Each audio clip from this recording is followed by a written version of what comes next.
Morning, church. Any guess what we're going to be talking about today? Food, yes, no. How many of you are looking forward to Easter praise? I know I am, and so I just want to put a bit of a plug there. If you haven't yet invited someone, there's still chance. Your next door neighbor, your friend, the dairy owner on the corner, whoever, invite them along. Next week we're having Easter praise. We've entitled the talk for today, Follow Your Heart. Follow your heart. How many of you are familiar with that saying? How many of you have heard it before? Quick survey. How many of you have heard that expression?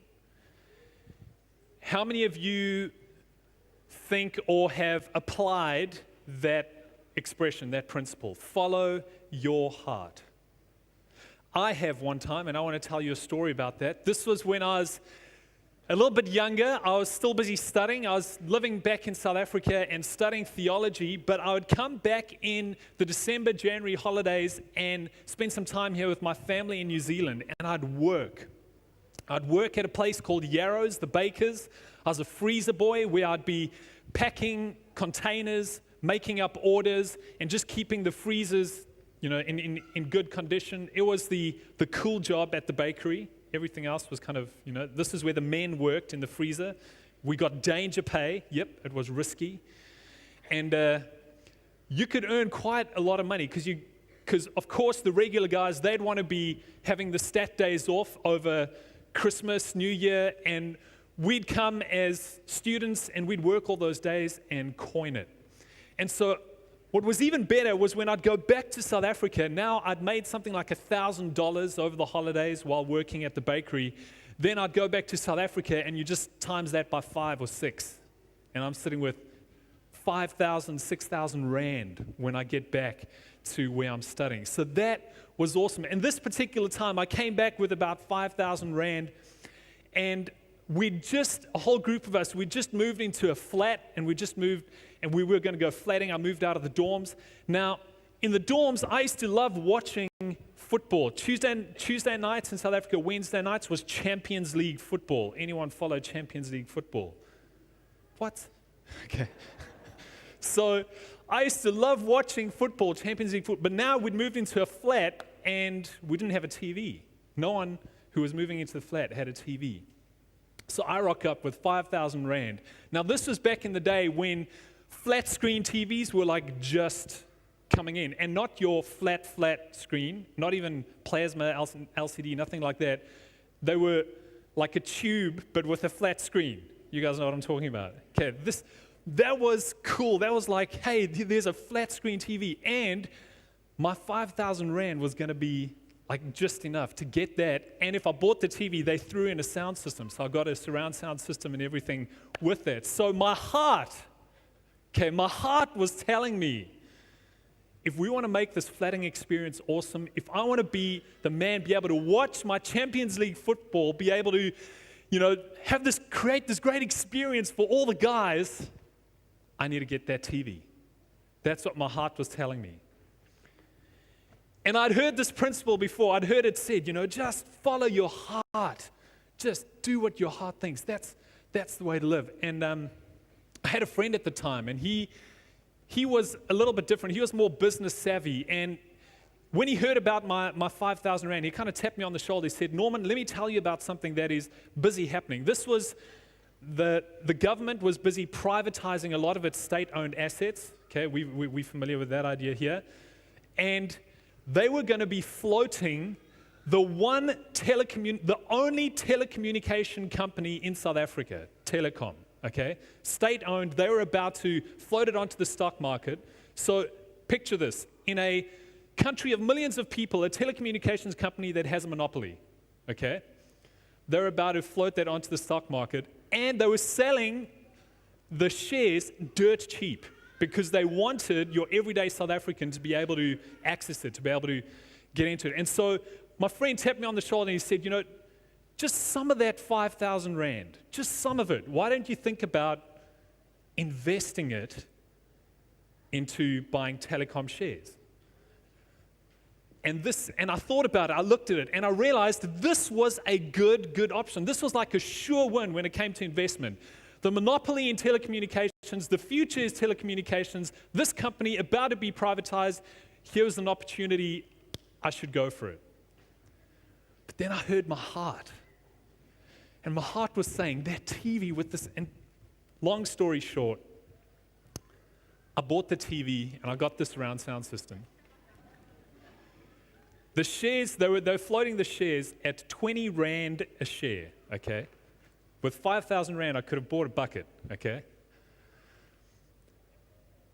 The TV's gone, obsolete. Don't even know where it is, dumped years ago. Sound system, dumped as well, gone, obsolete. I looked yesterday afternoon at the shares for Telecom South Africa, 3,700 Rand a share. I followed my heart.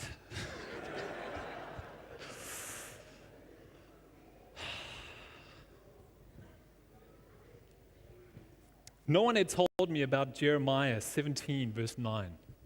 Here's what it reads. Well, someone had. I probably wasn't listening at the time.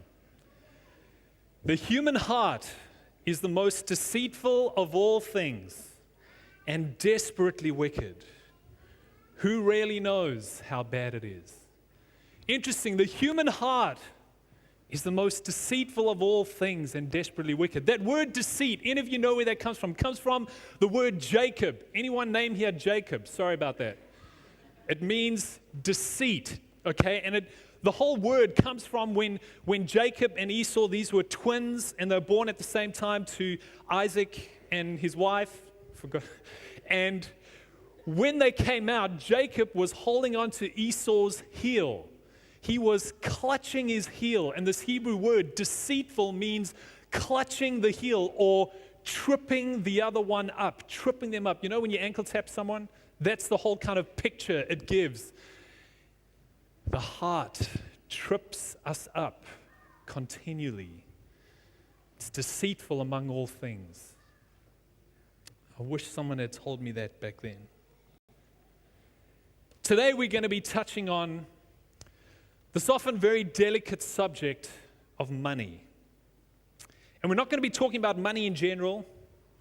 We're not going to be talking about money somewhere. I'm going to do it.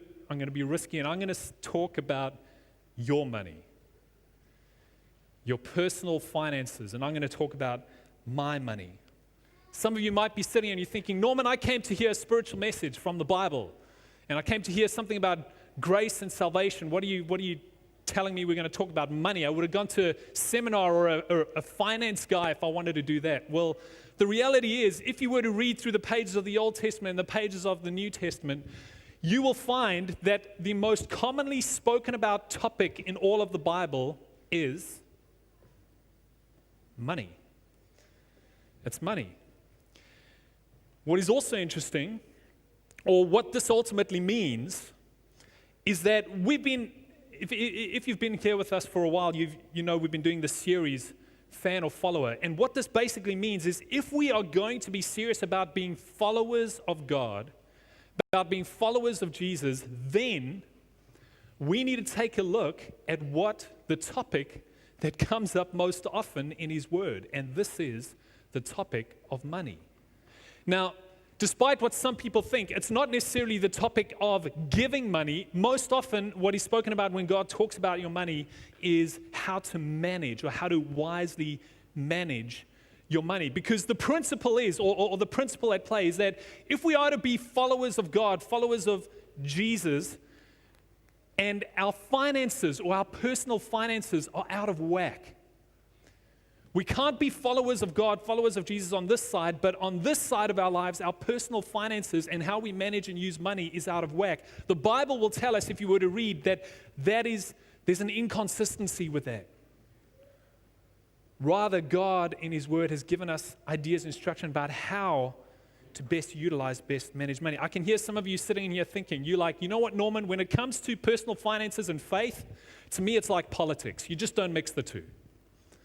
Let's not go there, okay? And I get that, I understand that. But the reality is, you've probably mixed these topics already. Have you ever said a prayer when you're trying to sell your house? Like, Lord, please help this guy. Have you ever, when you're trying to make that deal in business, you're like, Lord, I just need... Have you ever, in the realm of finances, in the realm of anything, called out and said, God, I need your help? You've already mixed them. You've already mixed them. And that's okay, because God talks a lot about money. And so I just want us, today in our time together, we're just going to look at a few verses, 2 short, powerful verses that Jesus touches on. And then I just want to share a little bit, if there's time, I want to share a little bit about our stats here at church, as perhaps as a church, how we looking financially, or some interesting stats that we can find out, and I'd love to share with you about that. So we're going to turn to page 508,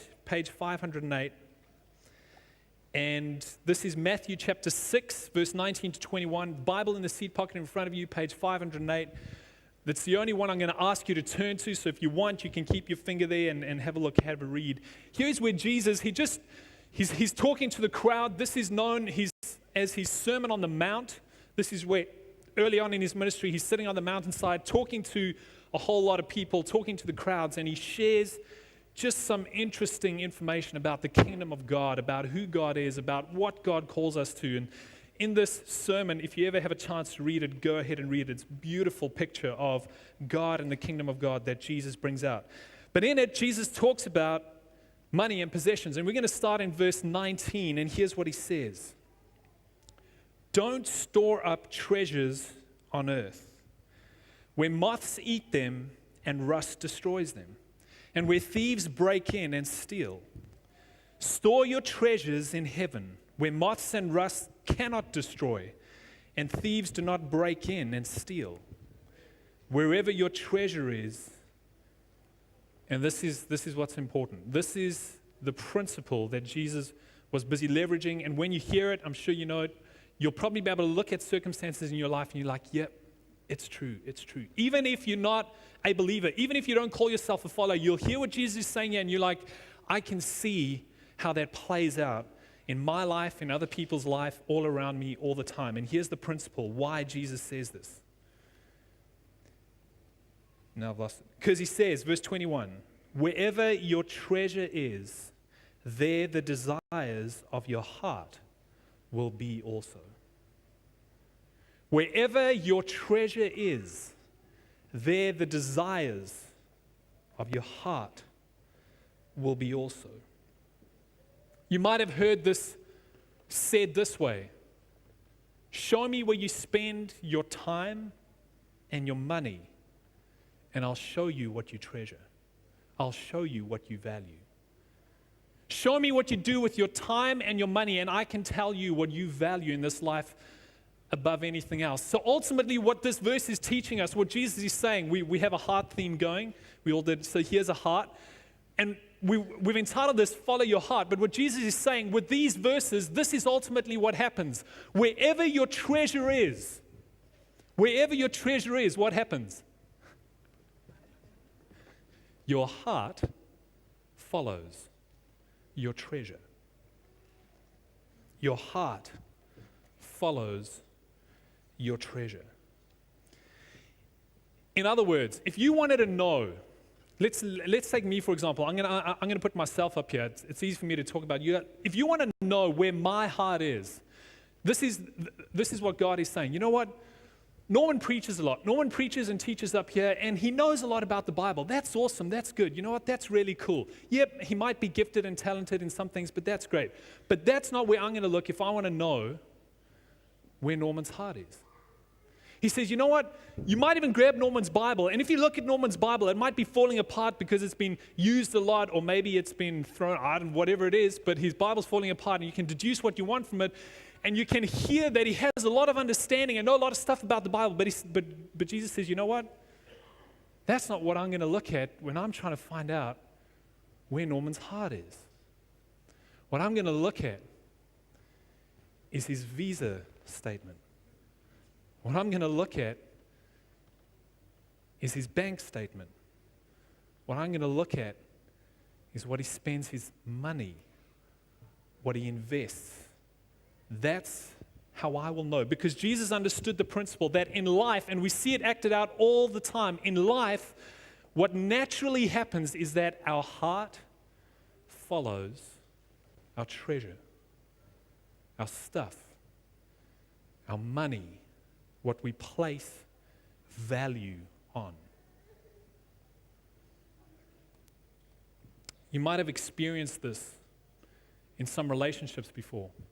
Ladies, you ever go out with that guy who's got that really cool car and it's nice and clean, and you get in, you go for the date, you come back, evening, as you're saying goodbye, you like lean on the car. He's like, whoa, whoa, whoa, don't touch. No, whoa.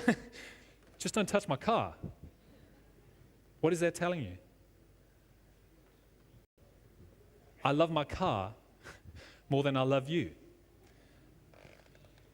Men, I might be picking on you here, but men, you have that motorbike that's been sitting in the garage, or that guitar that's been sitting in the study, and you never use it.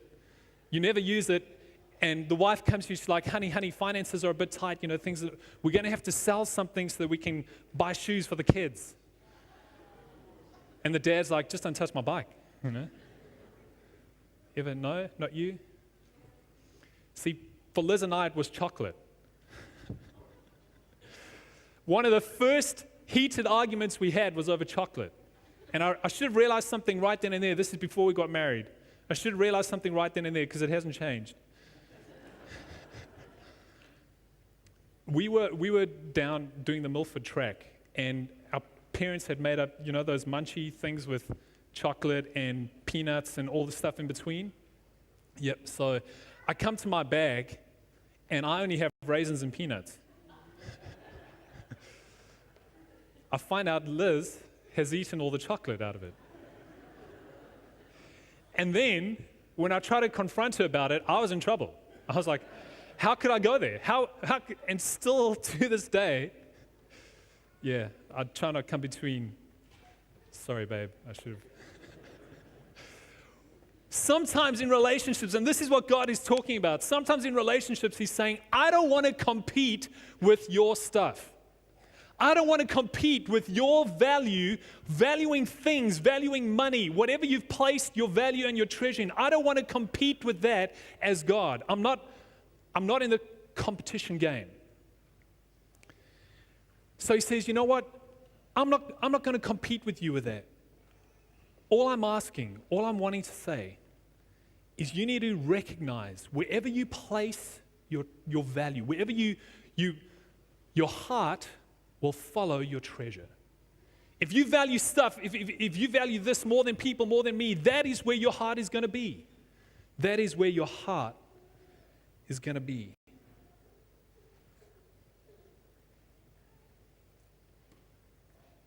The interesting thing is God is saying through Jesus, honestly, I know that your heart is going to follow your stuff. And here's what Jesus is saying, and God is saying, I want your heart. I want your heart. And so anywhere in the Bible you see God saying, you know what, I want you to give me money. I want you to give me this. I want you to give me anything. You know what God is actually saying? Because here's the reality. Does God need our stuff? No, He doesn't. God doesn't need our stuff. He doesn't want our stuff. What God wants is our heart. So anytime or any place in the Bible, God says, you know what? I want you to give. What is He actually trying to leverage? He's trying to leverage this principle that if you'll be willing to surrender, if you'll be willing to give over, if you'll be willing to give me your stuff, then I know I'll get your heart. Then I know I'll get your heart. And that is what God wants, is your heart. The next statement Jesus makes is in Luke chapter 16, verse 13. This is an interesting one, Luke chapter 16. We'll just have it on the board. You don't have to turn to it. Here's what He says. He says, no one can serve two masters, for you will hate one and love the other. You'll be devoted to one and despise the other. here's the reality.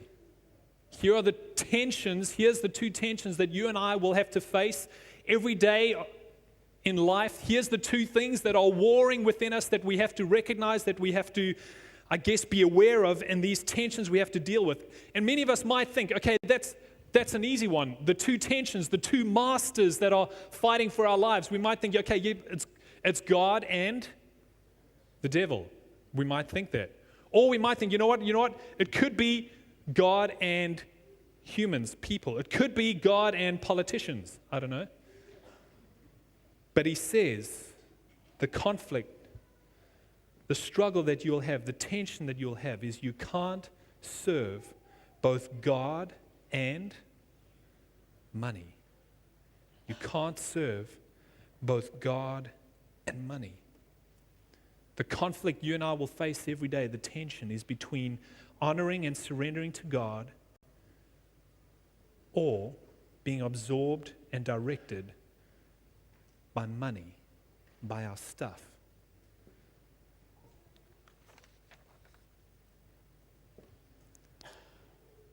Are you going to serve stuff, or are you going to devote yourself, your stuff, and everything you have to God? Are you going to surrender it all to me, or are you going to be enslaved by another master, which will be your possessions, your wealth, your money? You can't have it both ways. And the reality is that's a tension that's never going to go away. Every single day of every single moment, there's going to be that tension in your life. And this is where God and Paul talking about this, he says, daily I surrender. Daily you have to surrender. And God is saying, will you? Will you surrender your stuff to me? Why? Because I want your heart. I want your heart. So many of you might be asking, and I ask the same question. Okay, we get that. We see that. We understand that, God. But how do we do this? How do we... Because this is what God does. He invites us into a relationship where he's saying, okay, as you come into a relationship with me, as you follow me, what I'm asking you to do is to surrender everything, even your stuff, even your money to me, because as you do that, I know that I'll have your heart. As you do that, I know you'll start valuing and treasuring more and more of what I have in store for you, more and more of what the kingdom of God is all about. And so he's saying, will you be willing to surrender that to me so that I can have your heart, that I can have all of you, and you can follow me. You can follow me to your full potential, to your full extent, to your full purpose. And so you might be asking the question, how do we do that?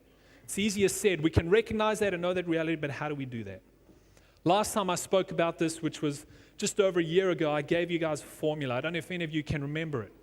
The formula went something like this. The formula for success in our financial management is setting up a simple plan where whenever you get your money, the first priority, and this is what God calls us to, the first priority is to give. When you're looking at your finances, when you're looking at your budget, your first priority is to give. The next priority is to save, and then to live. See, most of us, we kind of swap that around. When we get our money, when we get access to our money, we first live. We first see what we can live on. We first spend what we want on us and getting what we want. Then we save if there's anything left. And then after we've done that, we try to find if there's anything we can scrape to give. And God says, no, I want you to just reorder your priorities, which naturally come to you. Reorder your priorities. Here's the order I want you to remember. Give, save, and then live. Now, I'm not going to expand that one too much, but that's just the formula, the order that God says I want you to live out as you deal with your finances. Now, and I want to just zone in on that give one, because you might be asking, okay, what does that mean? What does that look like? Why do you ask us to give? How? What is your remedy for this whole treasure heart thing? Because we realize if we get the order wrong, if we don't prioritize right, then our treasure is going to be what we value most. Our treasure is going to lead our heart astray. And so he says, okay, let me give you some tips. Let me give you some tools. I'm going to give you some guide in how to do this well, in how to give. And here's some principles that Jesus sets out in his word. And many of you might be familiar with this. You might have heard about it, maybe not. The first one is tithe. God gave this principle, this system called tithe. Now, what is tithe? Tithe is simply, it means a tenth. Okay, and a tenth in ancient Hebrew was very symbolic, or the number 10. The number 10 represented completeness or wholeness. The number 10 represented totality. So if 10 was very symbolic and very significant. So when God said, you know what, I want you, and we'll just quickly look at a verse. It's in Leviticus chapter 27, verse 30. He's telling the nation of Israel, he's kind of giving them instruction. Here's how you can order your life. Here's how you can prioritize. And he says, he talks about this idea of tithe, this tenth. He says, 1/10 of your produce of the land, whether grain, food, fields of fruit from the trees, belongs to the Lord. It must be set apart to him as holy. So this whole idea of tenth, the significance is that it represents an entirety, completeness. Ultimately, what God is saying, you know what? Everything I've given you, all the resource, the ability to produce, everything that is returned from the fields or whatever you make your money off of, you can keep that. I'm just asking you, take 1/10 of that, which is a representation, a symbol of the whole. And that's mine. That's mine. And the reason is, I'm wanting to teach you a very simple principle. I'm wanting to teach you to regularly and systematically give your treasure to me. Because I know that as you regularly and systematically do this, as a representation of all of your wealth, all of your treasures, all of who you are, surrendering it to God, as you give 1/10, your heart is constantly reminded of what you value most, of who you value most. And that is God and others. Because this 1/10 that was given to God, it went to help advance God's kingdom. It went to help serve those that were in need. It went to help the poor when the poor didn't have any means to give for themselves. And so God says, you know what? This, you're giving that it's helping you reprioritize. And so everything you get in, 1/10. What is interesting about 1/10 and what I love about it is that it's a percentage. It's a percentage of your income, which means it's not equal for everyone, but it's fair.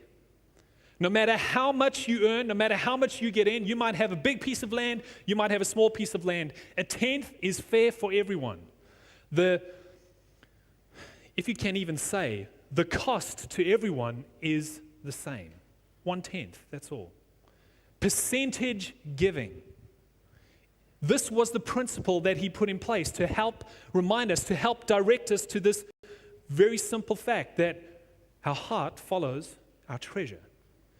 And if we can portion off a percentage to God, this 1/10, which is representing all that we are, all that we have, it reminds our heart what our true value and true treasure, where that comes from. And that's from God, in serving God, and that's in people, in serving people. The other thing he shared with the nation of Israel, so that was the 1/10. The other thing he shared was offering. And they had a system called offering where, apart from their 1/10, they would give in response to God's blessing on their life. They would give in response to generosity they'd seen. They'd give if they had extra measure. Instead of first spending it on themselves, they would see how they could give, also for that same purpose, to serve the poor, to help those that were in need. They would give an offering. And in the Hebrew mindset, in the way God ordered it, the 1/10 that went to God, the tithe, they wouldn't even see that as giving. They wouldn't even see that as being generous. That was God's. That wasn't even theirs to touch. They didn't even feel that they had ownership over that. And so the offering was their opportunity to be generous, their opportunity to respond and to give. And so the way God ordered their system, he said, you know what? Keep a tenth. That is mine. That reminds you, directs your heart to your true treasure, which is your relationship with God and your relationship with others. And then he says, but then any offering you have, any excess that you have, give freely and generously to those that have in need, lest we fall into the trap where money or stuff becomes our treasure and our hearts follow that. Because you see the verse in Luke where he says, you can only serve one master. You can't serve both God and money. The reality is, which master do you want to serve? Which master do you want to be under? Money or stuff that eventually, just like my TV and my sound system, is gone? Or God who loves you, who is kind, who is merciful and gracious, who has given everything he has freely to you? Which master would you rather serve? I shared with you, if we had time and we have 2 minutes, just to quickly share some stats from our church before we close. And these are just some interesting stats, and I don't know if any of you would have seen this. Some of you might have. You might know or you might not know that 908 people call Papster their spiritual home. Did you know that? 908. Most of them aren't here today. Probably enjoying the last bit of summer, and we're all jealous. But 908 people call Papster their spiritual home, and that's awesome. That's really cool. 40% of those are under the age of 23. Isn't that awesome? 40% of those are under the age of 23. We've got a fairly young church, and that is awesome. That is very cool. It goes against all the stats we see in churches around us, and so we love that. We're really appreciative of that. Then, just in terms when it comes to giving, we've got 325 people who gave to our church, to other ministries, to missions, to whatever was happening around our church. When we gave opportunity to give, we have 325 people who gave last year. What is interesting for me is that 157 of those are regular givers. 157 of those are percentage givers. Then another interesting one that I found very interesting is that 20% of our givers give 80% of our money. 20% of our givers give 80% of our money. Another interesting stat that comes from our giving is that 80% of our giving comes electronically. The offering we take up here in church renders very little in comparison to what we get electronically. And that is awesome. That is cool. That is something that we've been encouraging. Number of reasons why, and if any of you might be wondering why, it's because if you give electronically, it can easily be traced, and you get 33% back or 30% back at the end of the year when tax rebate, and you're welcome to give that back to the church as well, like whatever you want to do. Some people are like, I don't want to touch that. I don't want to claim back, and that's awesome, that's cool, but claim back and then give it back. That's fine. We're happy with that. We're just leveraging the government here. Okay. So most of our money comes electronically, and we encourage and we say, hey, if you're able to do that, that is great, that is awesome. It helps our systems, helps our process, because it's much easier to process things electronically these days. But I wanted to share these stats with you. One, because there's another one. There's a nice picture. We all love pictures. Here's the picture. Picture. There we go. This is what we spent the money on last year. We all wanted to know that one, didn't we? Okay. So 27% of our money went to the North New Zealand Conference, which is our,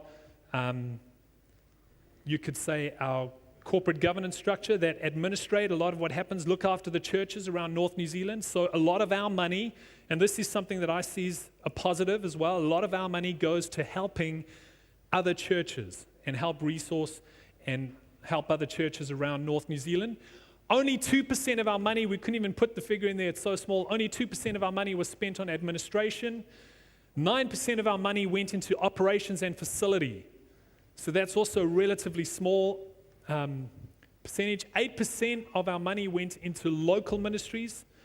And then I guess the larger bulk portion, a lot of that is what comes back from the conference as well, is that 36% of the money went into staffing, went into looking after those that help resource our ministries and help resource our church. And one thing I want to say on that, and I don't know if you've ever heard us say it, but we are a volunteer-led church, and I want you to get this, I want you to hear it. We are a volunteer-led church, but staff-resourced. Did you hear that? All the governance structures in our church, all the major decisions, all the people that are in the key areas of leadership are volunteers. And that is awesome. That is amazing. That's why we've been praying and celebrating all of you up here, because we love that. And we believe that every person is called to ministry, and so everyone want to give opportunity to be in ministry.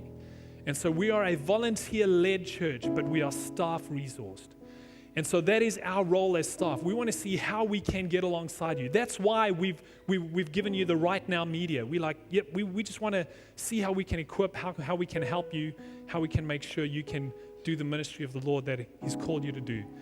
Then 4% goes on capital items, which is upgrading things around here, and 15% went out on mission, which is awesome. I love that. So these are just stats we're giving you because we want to be transparent. We want you to be able to see. We want you to know that we want to be good managers of the money that comes in here as well, because we want to understand and leverage the principle that where our treasure is, where our money is, that is where our heart is going to be also. So as we close today, there's one last slide. And we titled this sermon, Follow Your Heart.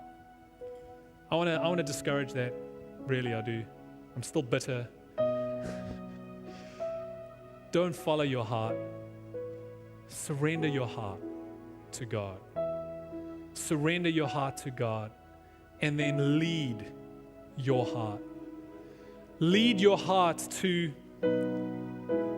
a God who is loving, a God who is kind. Direct your heart, and with that, your treasure, to a God who is merciful and wants to see humanity flourish, who wants to see human beings be lifted up, restored. Don't follow your heart. Surrender and lead your heart. Amen.